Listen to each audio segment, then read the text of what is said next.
there's really nothing I dislike more than public speaking, and that's odd for someone who's so invested in the public sphere and the public realm. I'm trained as an architect, so I'm used to building walls and separating myself from the public. One of the things that has fascinated me is this kind of sometimes invisible line between public and private. This is a piece by Vito Acconci called Following, in which he has a very simple set of rules for this performative practice where he decides to follow someone in public space, and as soon as that person goes into a private space, he waits until he sees another person and follows them in public space, and so on and so on. And by engaging in this itinerary, he actually remaps the city, and he remaps the city based on a series of individuals' experiences of publicness within the urban context. So, I don't know, 15 years ago, I arrived at MIT, very uncomfortable because my background is not in technology. I went to pretty traditional architecture schools, and when I arrived at MIT, I was very anxious. So the first thing I did was I decided I should take a course, even though I was a faculty member. So my first semester as an assistant professor, I took a course. It was called How to Make Almost Anything. So I took this course. It's at the Media Lab, taught by Neil Gershenfeld, and it's a crash course in microcontrollers and fabrication. And the final project I made for that course was the defensible dress. So now you can get a sense of my aversion to publicness, and how private I am, and how important it is for me to defend my personal space. And what's interesting is personal space is very cultural, not only is it very cultural, but the ways we define personal space and public space are very nuanced. This one isn't so nuanced. The defensible dress was made out of shape memory alloys, a microcontroller, and a sensor, and it found its way into the LA MoCA as a design project. So one of the things I think is important about creating a truly engaging public space is you have to create something that is unfamiliar. You need to defamiliarize context such that the rules of engagement are less clear. Many years ago, a decade ago actually, for the Athens Olympics, they had an international design competition to create sound and light installations around the city. And for me, the project was an opportunity to create a new urban public space that would respond to people as they move through the field. The idea was that the public would, in fact, choreograph that field. This has sound. And the lights would respond to their movement and create a kind of wake behind them as they move through that field. And the idea of whiteness was based on this notion of accumulation. So white light, white noise being all the audible frequencies within the range of human hearing. And that was the kind of beautiful impression I had of what the piece would be like, but in fact it was much more like the image you just saw. It was so crowded that you couldn't get a sense of the flicker of the lights as people moved through it, and then the fading away. And that was the first lesson for me about public space, that once you put it out, Once you go public, you don't know what will happen, and you can't really predict people's behaviors. And what was interesting about the piece was that everyone wanted to break it, and they wanted to break it in order to figure out essentially how it worked, which was interesting. So, a decade ago, custom microcontroller, cheap speaker, these were mounted underneath a raised deck. But what was interesting was that people would invent ways to inhabit it. We saw people invent games within the field, and people would just love to hang out in that space. So I mentioned the kind of notion of cultural difference about personal space, and I think this notion of difference is part of my work. This is from Rudofsky's book. He's famous for writing a book called Architecture Without Architects. But this illustration, he's comparing a Japanese garment, a kimono, with a Western garment.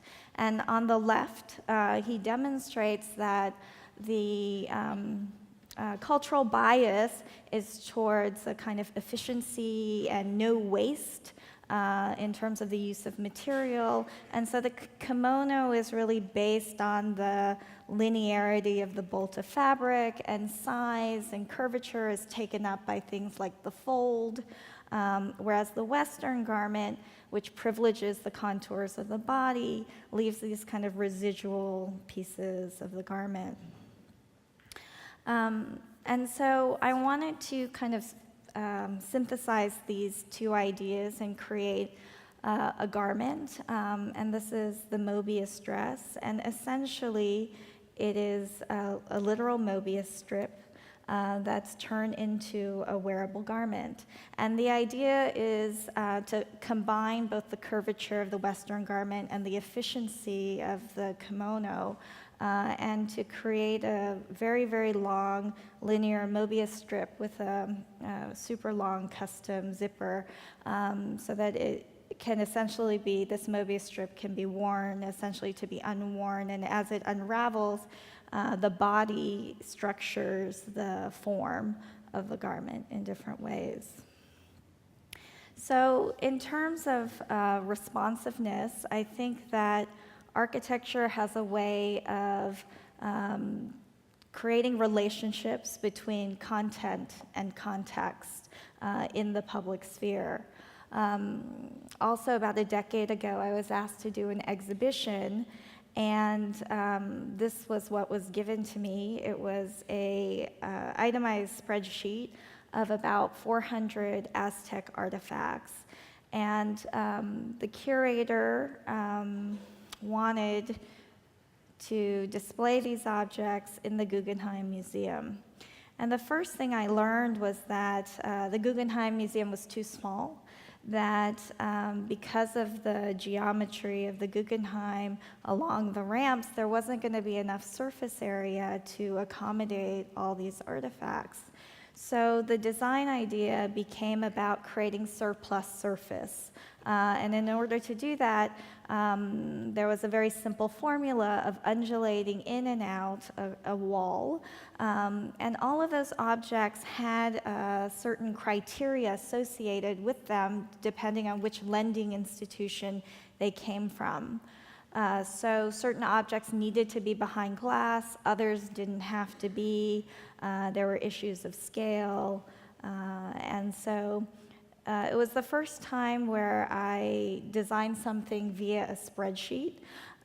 Essentially, what we did was create these pocket parameters where every artifact was essentially tagged with the way that the wall needed to behave that housed it around it to create a mediation, essentially, between housing the artifact and the context of the Guggenheim and its ramps.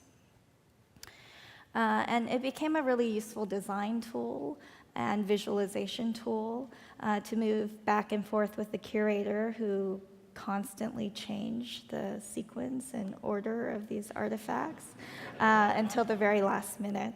And the wall is clad in half-inch thick felt, and the other thing it did to transform this public space was it absorbed not only light, but sound. So it created this deep, dark, mute envelope, and I guess you can tell because this is actually a very live space, but acoustics affects how you understand public space.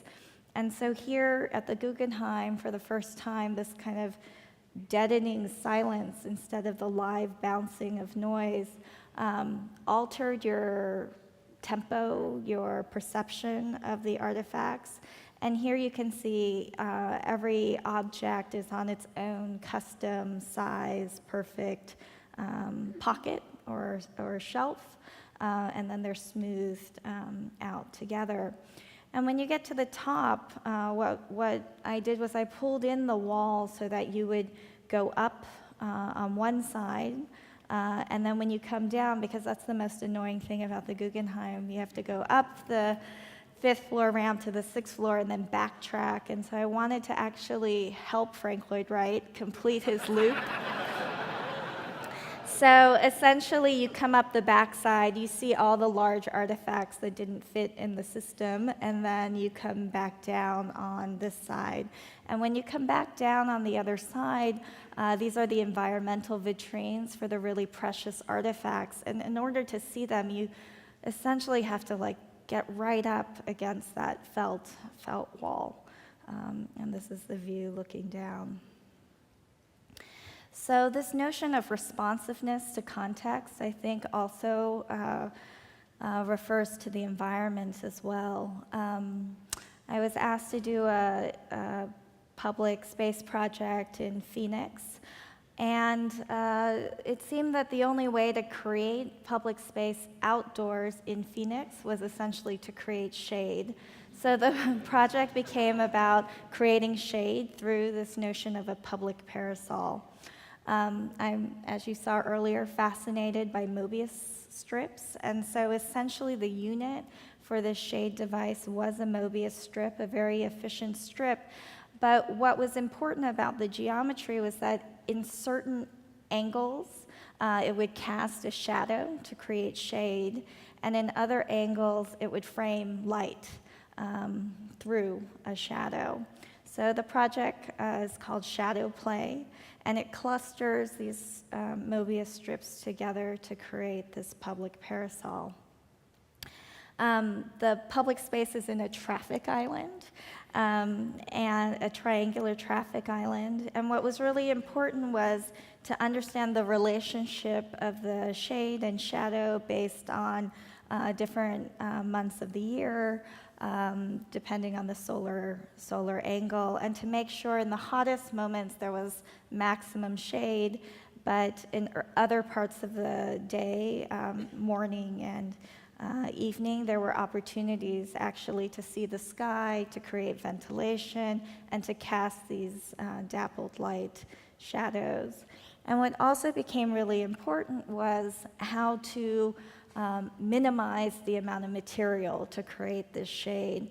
So these are a series of different iterations that look at the geometry and the structure of that geometry and how much material it would take.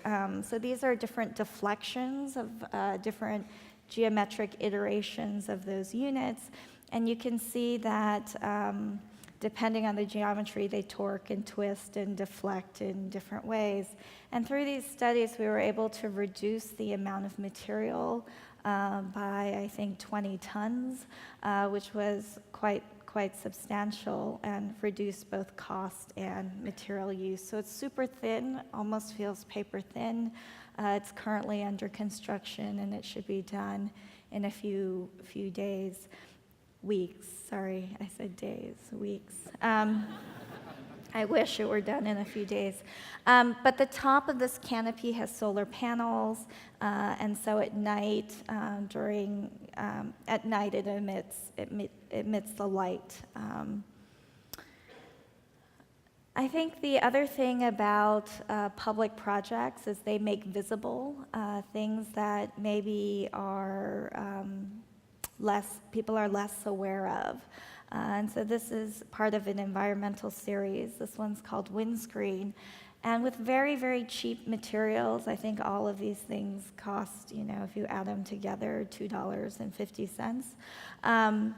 To create a micro wind turbine and to affix it to a building at MIT that is notorious for its wind. It's called the Green Building because the wind's coming across the river and then it goes up this tower and then back down. So in the portico, we hung these small windscreens for MIT's 150th anniversary. And the idea was just simply to make visible this natural, abundant, renewable resource that's around us all the time. And basically the speed of the wind, the angles of the wind, is generating the light quite literally through the kind of mechanical movement of the turbine. Nothing's stored, it's just purely made visible.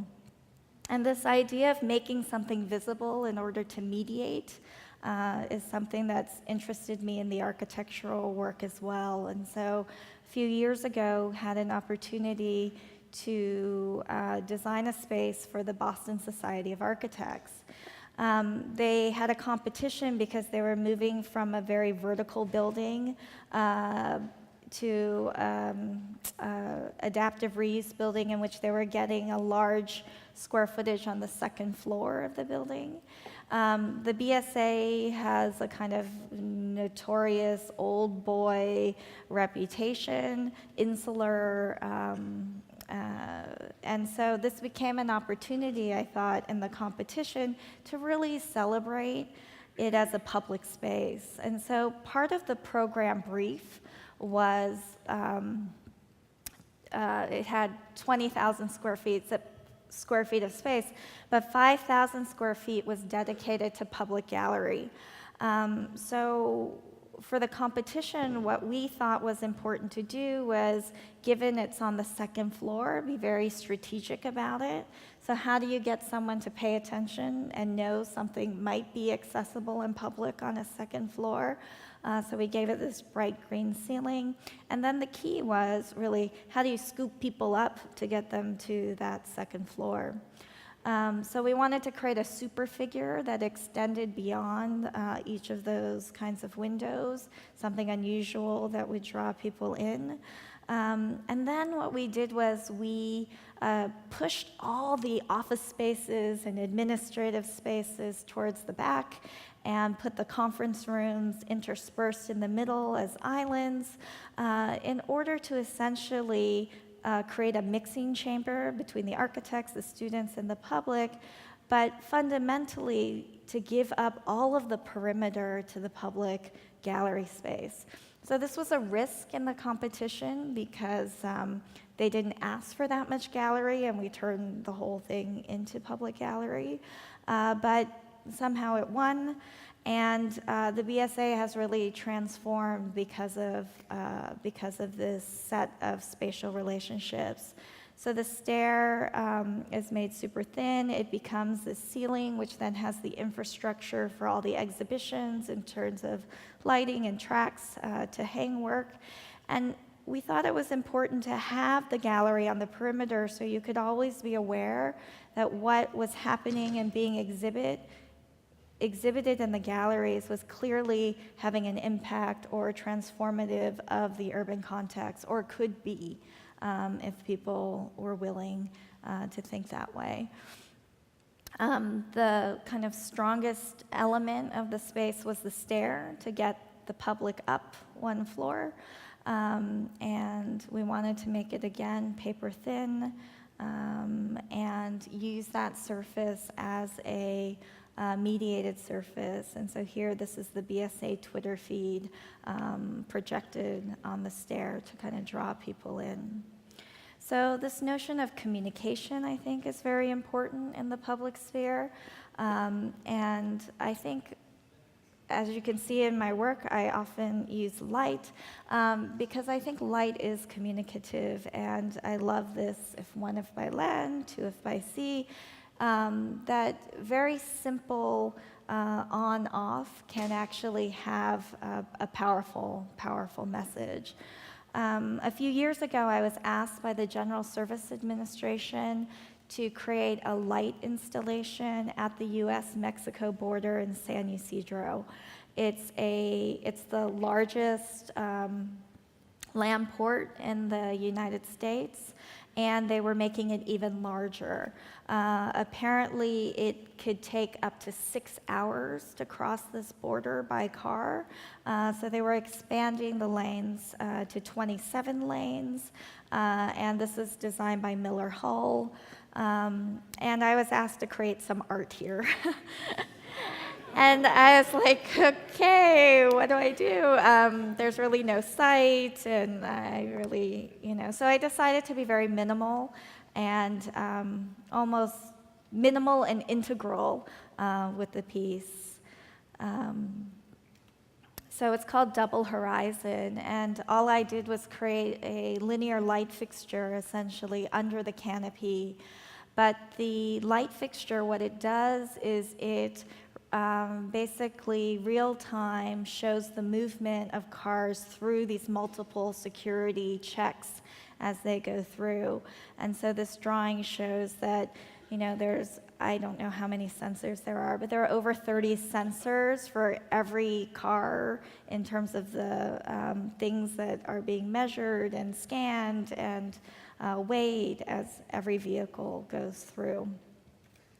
So the piece was very simple, that there would be a kind of flicker of light every time a car passed through the security check, that light would kind of flicker outwards, and as other cars move through the 28 lanes, that it would also create a kind of moment and a ripple, and then these would interface with each other. Very simple idea. Really hard to do at the U.S. border between, because of all the issues of security. And so even though there are so many sensors and all of this data is being recorded, we were unable to access or tap into any data. And in fact, they wouldn't even allow us to run our fiber optic cable in the same conduit as the other fiber optic cable for fear of adjacency. So we had to do a workaround, which basically is able to, without tapping into their infrastructure or information, know when a light is switching from red to green or when there's a change in current. And we tap into that information in order to create Double Horizon. So this is one evening a few months ago. You can see the light rippling through, and you can see this pretty far back, and something to pass the time as your 6-hour wait has been reduced to now about 40 minutes. So this idea of data and public space, I think, is really a new field. And recently I was asked to do a sculpture for Dudley Square in Roxbury in front of a new building for public education. And the sculpture is, very literally a sculpture. But what we wanted it to do was actually reflect the citizens' engagement with the city. So Boston has been pretty innovative with new urban mechanics, and they have an app called Citizens Connect where you can take a picture of a pothole and report it, and take a picture of a broken sign and report it, or note when there's trash removal that needs to be done, very, very banal stuff. But I think what's so interesting about it is it's a direct communication feed between the citizens and the city has to respond back or take action within a certain duration of time. So the sculptural piece, which is a kind of unrolled map of the city of Boston with the different neighborhoods, is recording in real time and playing back all the reports made through Citizens Connect to the city.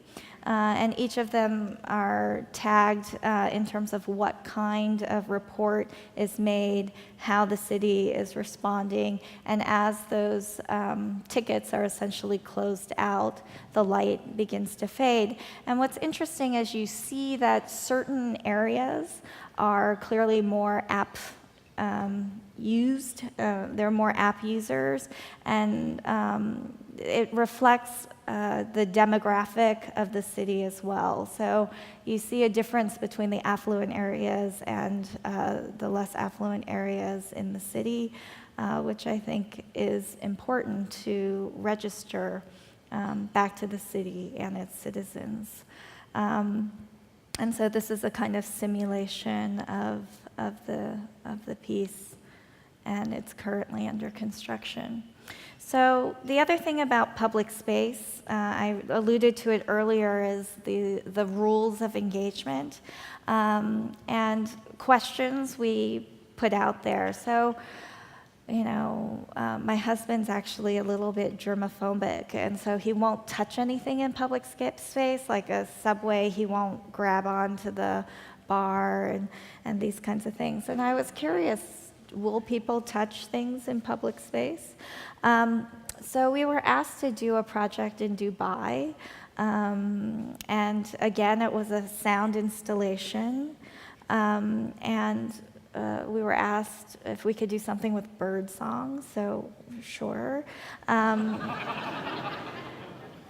But for me, what was interesting to test in this piece, which is in a mall, is will people want to touch a urban instrument?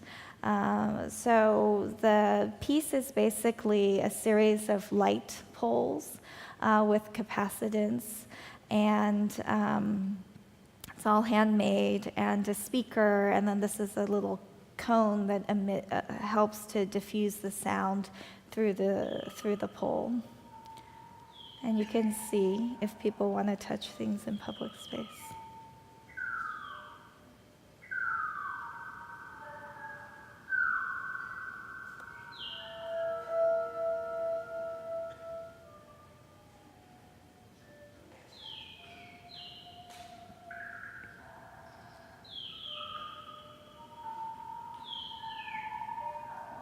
So you can, based on your gesture, you can throw light in different directions.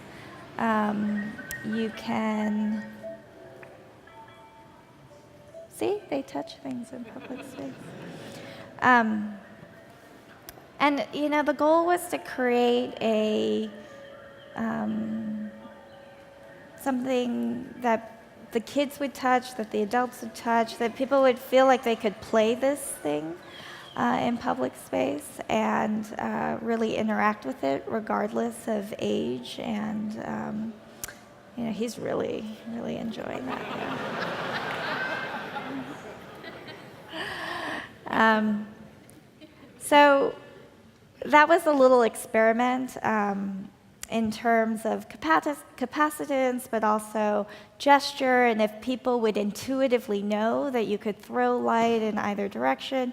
And it was clear, people tapped it, but it wasn't fully engaging. And recently we finished a project called Swing Time in Boston, and we thought it would be important they wanted to create an installation that really engaged the public, that would be playful, and we thought it would be interesting to take on something pretty familiar, like a tire swing, something very summer fun, and make it both defamiliar and refamiliar at the same time. So the idea was to create this like mega swing set that was interactive, that basically responded to people in terms of the angle in which they swung. Here's a short clip about that.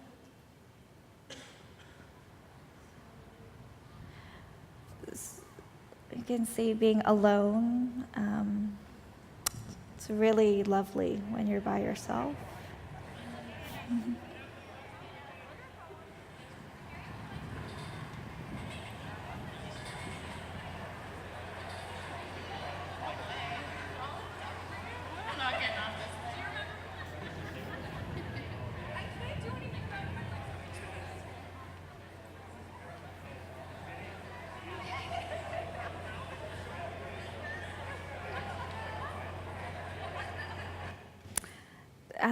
So it's a very low-tech kind of project. It's a temporary installation, so there's a accelerometer, and depending on the angle that you swing, the light changes to reward you for, the higher you go. And we wanted the swing set, even in terms of the structure, to seem somewhat familiar but out of scale, so that as an adult you feel, like a kid again in terms of scale. And then this year we added solar panels to it, so it's completely off-grid and powered by the sun. And so recently it opened. The opening event had 3,000 people. It was very well loved. And in fact, the client was telling us it's being loved to death, in that people are using it so much that it is breaking constantly. So we were asked to make a sign about what is allowed and what is not allowed on the swing, and we put these signs everywhere. But despite all the signage, they're used by the public the way the public wants to use them. So the other great addition to this installation is there's a bar right next door, and this public park allows drinking in public space. And so alcohol, swings, you kind of get it, right?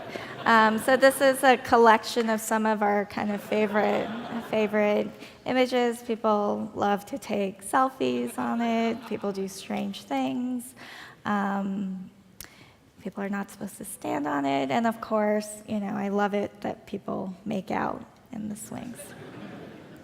So it's a swing for one and for two. It makes adults play. You can play alone, you can play together. But I think going back